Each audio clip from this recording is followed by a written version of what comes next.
लोगों का जो आपसे ताल्लुक है वो आपके डर की बुनियाद पर है, आपको गालियाँ देने वाला ताल्लुक है, या वो आपकी इज़्ज़त करते हैं? ये जानने का गालिब ने तो जो फ़ार्मूला बताया था वो ये था कि सुन तो सही जहाँ में है तेरा फसाना, क्या कहती है तुझको खल्क़े खुदा गायबाना क्या।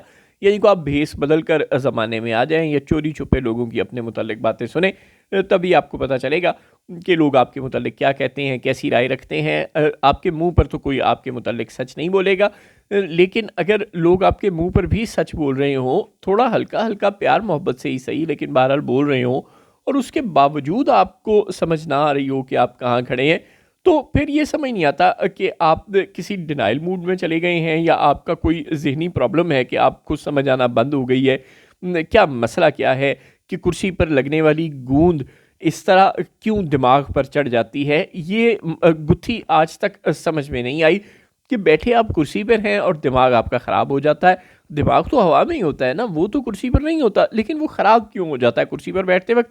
ये एक इंतहाई पेचीदा किस्म का मसला है जो पाकिस्तान हमेशा से फेस कर रहा है। IMF ने हमसे एक सवाल किया है, अमेरिका और जो अरब ममालिक हैं ख़ास तौर पर, वो भी हमें समझाने की कोशिश कर रहे हैं, चीन भी हमें समझाने की कोशिश कर रहा है, लेकिन पता नहीं हम किस दुनिया में चले गए हैं। अजीब ही हमने अपने गिर्द को खौल चढ़ा लिया है। ये अभी कई साल हो गए शहबाज शरीफ साहब जब PDM की हुकूमत के तहत बरसर इक़्तिदार आए थे, तो उन्होंने SIFC बनाई थी और ये कहा था कि पता नहीं कितने हज़ार डॉलर की सरमायाकारी जो है ना वो एक साल के अंदर अंदर SIFC के बदौलत आ जाएगी। तो IMF ने अपनी रिपोर्ट में कहा है कि वो जो आपने ये बॉडी बनाई थी SIFC, और हमें बताया था कि फॉरेन इन्वेस्टमेंट अन्नेवाह आया करेगी, यानी एक सज्जियों आएगी, खब्बियों, एक कुत्तों, एक थलियों, और फाड़ लो पै जाएगी और संभाली नहीं जाएगी, क्योंकि लोगों को सिविलियंस पर एतबार नहीं है। सिविलियंस जाहिल हैं, गधे हैं, ब्लडी सिविलियंस हैं, अहमक हैं, बेवकूफ़ हैं। लिहाजा चूंकि हमने इसमें फ़ौज के जर्नैल शामिल कर दिए हैं, तो अब जर्नैलों पे सारी दुनिया को एतबार है। जी हाँ, ये जर्नैलों ने का ही मौक़िफ़ है जो उन्होंने शहबाज शरीफ को बेचा, शहबाज शरीफ ने ख़रीद लिया और फिर उन्होंने सारी दुनिया को बताया कि हम गधे हैं। शहबाज शरीफ साहब कह रहे थे अपने मुतालिक, यानी कि तमाम पॉलिटिकल फ्रेटर्निटी के मुतालिक, कि हम सब गधे हैं, नाहंजार हैं, नालायक हैं, हमारी वजह से, सियासतदानों की वजह से बाहर से इन्वेस्टमेंट नहीं आती। चुनांचे अब मैंने SIFC बना दी है जिसमें फ़ौज शामिल है, तो अब अन्नेवाह जो है ना इन्वेस्टमेंट आएगी और एक साल में हज़ारों अरब डॉलर आ जाएंगे, दिल इधर दूर हो जाएंगे। अच्छा, ये बिल्कुल वैसा ही डिनाइल मूड है जिस डिनाइल मूड में इमरान खान साहब थे कि मेरे पे लोग एतबार करते हैं, मैं हुकूमत में आऊँगा तो अन्नेवाह बैरून मुल्क मुकीम पाकिस्तानी इन्वेस्ट करना शुरू कर देंगे। अच्छा, ये इमरान खान तक भी बात नहीं है, उससे पीछे माजी में जुल्फ़िकार अली भुट्टो को भी लगता था कि पाकिस्तान में अयूब खान की वजह से और उसकी पॉलिसियों की वजह से बाहर से इन्वेस्टमेंट, या पाकिस्तान अमीर नहीं हो रहा, यहाँ के लोगों के पास बड़ा पैसा है और पता नहीं यहाँ पे क्या क्या हो रहा है। चुनांचे मैं आऊँगा, नेशनलाइज कर लूँगा चीज़ों का, और मैं कम्युनिस्ट सोशलिस्ट रूस की तरह और चीन की तरह ये निज़ाम चलाऊँगा, और हर चीज़ पे सरकार की, यानी कि मेरी गिरफ्त होगी क्योंकि मैं वज़ीर आज़म होऊंगा, तो सब कुछ ठीक हो जाएगा। तो हमने देखा कि जो अयूब खान के दौर में जितनी इंडस्ट्रियल जो डेवलपमेंट हुई थी वो सारी की सारी ज़मीन बोस हो गई। 12 तो ये खपत किसी एक आदमी को नहीं होता पाकिस्तान में हुक्मरान को। अयूब दौर में, भुट्टो दौर में, इमरान खान दौर में फ़र्क सिर्फ ये था कि हुक्मरानों को अपनी खपत अजमत होती थी कि हम आएंगे तो सब कुछ ठीक हो जाएगा। शहबाज शरीफ एक मुनफरिद हुक्मरान है, आपको पता है। उनको लगता है कि वो किसी खपते बेअज़मती में मुब्तला है, पता नहीं एहसास कमतरी को छोटा लफ्ज़ लगता है, को बहुत बड़े एहसास कमतरी में मुब्तला है। उनको लगता है कि हम सब गधे हैं, और जब जर्नैलों का दस्ते शफ़क़त होगा हमारे सरों पर तो लहरें बहरें हो जाएंगी। चुनांचे उन्होंने कहा कि यार मैं तो गधा हूँ, और माफ़ कीजिएगा मतलब सारे के सारे। तो अब ये है कि अगर जर्नैलों को हम हुकूमत में ले आएंगे, यानी कि SIFC में इंडक्ट कर लेंगे, तो फिर बाहर से इन्वेस्टमेंट कितनी आ जाएगी। तो अब IMF सवाल कर रही है कि भाईनो तुसी क्या सी कि SIFC बन जाएगी तो इन्वेस्टमेंट अन्नेवाह आ जाएगी, वो ज़रा आदादो शुमार जारी करो कि कितनी इन्वेस्टमेंट आई। अब वो कैसे आदादो शुमार जारी करें? एक साल की कारकर्दगी तो आप जारी करते हैं ना, जब आप कोई इदारा बनाते हैं, आप कोई ऑडिट ना करें, कुछ ना करें, आप सिर्फ ये बता दें कि SIFC वजूद में आने से लेके अब तक हर साल कितनी कितनी इन्वेस्टमेंट पाकिस्तान में आती रही। कैसे बताएं? 22% तो अल्लाह के फजल से इस साल ही निकल गई है। जी हाँ, निकल गई है।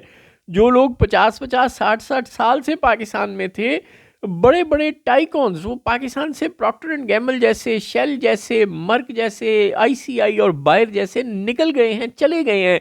और हत्ता कि यहाँ के जो गुल अहमद आइडियाज़ वाले और इस तरह के लोग थे जिन्होंने एक्सपोर्ट्स बंद कर दी हैं, बेशुमार लोग जिनके टेक्सटाइल इंडस्ट्री थी या कोई भी और इंडस्ट्री थी, उन्होंने वो सब बंद करके प्रॉपर्टी डीलर बन गए हैं, वो बिल्डर बन गए हैं, डेवलपर बन गए हैं। तो जाहिर है रोटी तो सबने खानी है ना, लोग क्या करें। हम वो इंडस्ट्रीज थे, सालों से इंडस्ट्री चला रहे थे, वो उल्टा बंद करके बैठ गए। और मियाँ साहब का अपना ही है कि यानी वो ख़त्म नहीं होता। अच्छा, फिर ये कि हमें बताया जाता है कि बैरूनी दुनिया में अब हमारी बड़ी इज़्ज़त हो गई है। इतनी इज्जत हो गई है, इतनी इज्जत हो गई है कि बस जिथे मैं जाना मैंने सलामा पैनिया ने। मियाँ साहब हमें बताते हैं और मरियम बीबी और सब हमें बताते रहते हैं कि एक दफ़ा का जिक्र है कि मियाँ साहब सऊदी अरब गए थे और उन्होंने जनाब हवा में जहाज़ों ने घेर लिया पाकिस्तान के वज़ीर आज़म के जहाज़ को और हवा में सलामी दी। अच्छा, फिर उस सलामी का नतीजा क्या निकला? एलो अमरीका न जाके ते दिफाई मुआहदा कर आए ने MBS साहब। यार ये तो प्रैंक नहीं हो गया पाकिस्तान के साथ? मतलब हद हो गया है बहुत बुरा सा। अजीब और गरीब किस्म का काम हो गया है कि गज़ब खुदा का जाकर MBS ने अमेरिका से दिफाई मुआहदा कर लिया। इसका मतलब है कि उसने भी पछाड़ लिया है पाकिस्तान को कि यार ये एवं गल्लां ही बढ़िया ने, इसका फ़ायदा नहीं है। अच्छा, अब वैसे इतने बुरे हम हैं नहीं, हमने जंग जीती है मई में और बड़ी अच्छी खासी जीती है और इंडिया की फैंटी लगाई है। लेकिन वो जो इंडिया का कमीना तेजा भी गिर गया ना, शायद उसने भी लोगों को समझा दिया कि ये हैं ही चवल। और फ्रांस के जो कल बोले हैं अपने नेवल कमांडर एक, वो तो उन्होंने तो बिल्कुल एक्सपोज करके रख दिया। उन्होंने कहा भाई हमारे राफेल में कोई कुछ मसला नहीं था, ठीक है, हम भी राफेल उड़ा रहे हैं और हम दुनिया में एक ताकत है, ना हमारी कंपनी को बुरा भला कहो ना हमें बुरा भला कहो। उन्होंने कहा राफेल में फॉल्ट नहीं था, इंडिया के पायलटों में फॉल्ट था, उनका दिमाग ठीक नहीं था, उनका इलाज करवाने की ज़रूरत है। हमारे राफेल को ना कोसो, वो हैं ये एक नंबर के निकम्मे और नायल। जी हाँ, ये फ्रांस के एक जो उनकी नेवी के साथ जो होती है ना एक एयरफोर्स का फ्लीट जो यानी जिसको नेवल एयरफोर्स टाइप कोई चीज़ होती है जिसमें एयरफोर्स के जहाज़ वगैरह वो उनके बहरी बेड़े होते हैं ना, जिनके ऊपर एयरक्राफ्ट कैरियर्स होते हैं उन मुल्कों में, जो बंदरगाहों में बहरी जहाज़ों पर 30-35 एयरक्राफ्ट उनके निगरानी कर रहे होते हैं साइलों की। तो वो वैसे किसी दस्ते के सरबराह थे वो साहब जो फ्रांसीसी कमांडर, और उन्होंने कहा कि भाई ये इंडियन पायलट इस कदर निकम्मे और नाहल है कि इनसे कोई अच्छी स्ट्रेटजी नहीं बनी। वो दुनिया की बहुत बड़ी डॉग फाइट थी, 140 के करीब जहाज़ फिजा में बुलंद थे बकौल उस फ्रेंच कमांडर के। उस वक़्त को अच्छी स्ट्रेटजी को इंसानों वाली हरकतें भी करनी ज़रूरी थी। और PAF के उन्होंने बड़ी तारीफ़ें की। उन्होंने कहा PAF की जो सलाहियतें हैं वो खराज तहसीन पेश करने के काबिल हैं। उन्होंने बेहद बेहतरीन स्ट्रेटजी बनाई और उन्होंने चारों शाने चित करके रख दिया इंडिया के पायलटों को। और उनकी शानदार स्ट्रेटजी, उनकी महारत, उनकी कमाल थी जिसने उनकी जुर्रत, उनकी दलेरी, उनकी जहानत, उनकी फरासत थी जिसने इंडिया के पायलटों को चारों शाने चित होने पर मजबूर कर दिया। इसमें कोई चीनी टेक्नोलॉजी या फ्रांसीसी टेक्नोलॉजी का कोई मसला आपस में नहीं था। ये इंडियनों का दिमाग ख़राब था और पाकिस्तानी पायलटों का अच्छा किरदार था। खैर, ज़हीर अहमद बाबर सिद्धू साहब फील्ड मार्शल नहीं बने। बार तो ये सब कुछ होता है अब दुनिया में। तो शायद अब MBS को भी लगा हो कि यार ये तो मामला बड़ा परेशान कुन है, बेहतर है कि फिर हम अमेरिका के साथ डील कर ही लें, क्योंकि पाकिस्तानी बातें ही बातें किए जा रहे हैं और काम कोई नहीं कर रहे। पता नहीं अब उन्होंने क्या ऐसे मुतालबात हमारे सामने रखे थे, वरना उनको असूली तौर पर हमसे JF-17 थंडर खरीद रहे होने चाहिए थे। वो जाके F-35 खरीदने लग गए हैं। इंडिया से कर लोगा, अमेरिका से कर लोगा। हालांकि अमेरिका ने खुल कर कह दिया, जी हाँ, बेशर्मी की आप इंतहा देखें। उन्होंने कहा जो इसराइल को हमने F-35 में जो टेक्नोलॉजी दी है ना, जो 5th जनरेशन टेक्नोलॉजी, जो 5th जनरेशन हम एयरक्राफ्ट F-35 बेचेंगे इसराइल को, वो हम सऊदी अरब को नहीं देंगे, उसको हम कोई 3rd जनरेशन 4th जनरेशन देंगे। बेशर्मी की इंतहा है। वैसे MBS भी खुले पैसे दे रहे हैं, लेकिन नहीं, उनको कम टेक्नोलॉजी वाले जहाज़ देंगे F-35 और उनको ज़रा आला कैटेगरी के F-35 देंगे। खुला वो बता रहे हैं।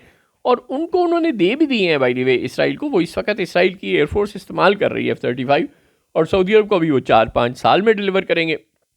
चुनाचे ये एक अजीबो-गरीब किस्म का मसला है जो आईएमएफ हमसे कह रही है कि यार तुमने कहा था कि एसआईएफसी से इन्वेस्टमेंट आएगी, क्यों नहीं आई? बताओ, उसके आदाद-ओ-शुमार जारी करो। सऊदी अरब, यूएई, कतर हमारे यहाँ इन्वेस्टमेंट नहीं कर रहे। वो कह रहे हैं हमें प्रोजेक्ट तो बताओ, हम तैयार हैं। मोहम्मद औरंगज़ेब साहब कहते हैं कि वो कहते हैं हम तैयार हैं इन्वेस्टमेंट करने में, कोई इंसानों वाला काम तो बताओ किस जगह पे इन्वेस्टमेंट करें, और बताओ हमारे इन्वेस्टर को किस तरह फैसिलिटेट करोगे। तुम तंग करते हो और तुमने कोई अपने सिस्टम्स रिफॉर्म नहीं किए, तुम्हारा टैक्सेशन का सिस्टम, कोई सिस्टम अच्छा नहीं है। वो एक और ख़बर आ रही है कि चीन के किसी कंपनी को एफबीआर के अफसरों ने कहा है कि हम तुम्हारे प्रोडक्शन हाउसेस में कैमरे लगाएंगे। कसम खुदा का, यानी अब हर तरह से हरासा करते हैं, फॉरेन इन्वेस्टर को तंग करते हैं कि वो यहाँ से चले जाएं। ये तो तंग करने वाली बात है ना, उल्टा अपने आप को तंग करने वाली। इससे फॉरेन इन्वेस्टर का तो कोई कसूर नुकसान नहीं हो रहा। आपको क्या लगता है प्रॉक्टर एंड गैम्बल के पाकिस्तान में शैम्पू नहीं बिकेंगे तो वो कहीं और भी नहीं बिकेंगे? और यार उसके पास तो पूरी दुनिया की मंडी है भाई, आप अपना सोचें। चीनियों के पास तो पूरी दुनिया की मंडी है, आप अपना सोचें। आप उनकी फैक्ट्रियों को तंग करेंगे तो वो कहीं और फैक्ट्री लगा लेंगे। आप सऊदीज़ को, आप यूएई वालों को, आप तुर्कमानिस्तान, उज़्बेकिस्तान के लोगों को, जो जो पाकिस्तान में इन्वेस्ट करना चाहता है, इवन अमेरिकन इन्वेस्टर्स, आप उनको फैसिलिटेट नहीं करेंगे, वन विंडो अपॉर्चुनिटीज़ नहीं देंगे, टैक्सेशन का एक तूफ़ान ख़त्म नहीं करेंगे, पावर प्राइसेस कम नहीं करेंगे, तो वो लोग आपके मुल्क में इन्वेस्टमेंट नहीं करेंगे। खाली एसआईएफसी बनाने से काम नहीं होते। जो स्ट्रक्चरल रिफॉर्म्स लानी होती हैं, जो नीचे इदारा जाती इस्लाहात करनी होती हैं, वो जब तक आप नहीं करेंगे तब तक बात नहीं बनेगी। ये कह देना कि लो जी हमारी सियासतदान बुरे थे, अब फ़ौज अंदर आ गई एसआईएफसी के, तो अब इन्वेस्टमेंट आ जाएगी, ऐसे इन्वेस्टमेंट नहीं आती। ये कह देना कि बस ज़बानी मुआहदा कर लिया तो अब हम सऊदी अरब अन्नेवा जो है वो हमें कुछ देना शुरू कर देगा और हम बस हाथ पे हाथ धरे बैठे रहेंगे, ऐसे नहीं होता। उसको मटेरियलाइज़ करवाने के लिए आगे भी आपको कुछ करना था, आपने कुछ अपने अमल से साबित करना था। लेकिन बदकिस्मती से हम ना अरबों को, ना चीनियों को, ना अमरीकियों को, किसी को भी अपनी बिज़नेस से मुतल्लिक सलाहियतों पर, अपनी इन्वेस्टर को फैसिलिटेट करने से मुतल्लिक सलाहियतों पर और अपनी किसी भी और सलाहियत पर यकीन नहीं दिला पा रहे, और हमें समझ भी नहीं आ रही। जल्दी समझ जाए तो बेहतर है, वरना फिर जिस तरह मोदी की सारी दुनिया में बेइज्जती हो रही है, कल को हमारी भी होगी।